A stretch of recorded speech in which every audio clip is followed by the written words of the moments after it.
Hello. भन त। हन के को दग दिइरहेको तिमीले मलाई? यहाँ म अफिसमा काम गर्न आउँछु कि खेल्न आउँछु? हन दिक्कै लागिसक्यो त हो। हन यस्तो प्रकारले पनि कसैले फोन गर्छ र? के अरे खाना बनाउँदैन अरे? अरे बनाउँदैन भने त भाडामा जाउँ न त, नबनाउन त अन्त कसले बनाउनु पर्ने तिमीलाई? बरु भन्दा नि तिमी माइत चल्देऊ कि यसरी ख्याङ ख्याङ ख्याङ ख्याङ ख्याङ नगरेर त। नानीलाई लिएर सुत्तै माइततिर लाग्दिहाल तिमी। र मलाई घरिघरि डिस्टर्ब गर्ने कोसिस पनि नगर्नु, बुझ्यौ? राख फोन फाल्तुको।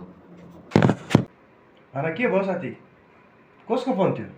हन कसको फोन हुनु र? बुढीको फोन थियो नि। बुढीको फोन? हन तिम्रो बिहा चाहिँ कहिले भयो र? अरे साँच्ची त है? मेरो बिहा त भएकै छैन त है। हन त्यसो भए चाहिँ कसको बुढीसँग बात गर्यो? हन फोन त आएको थियो नि।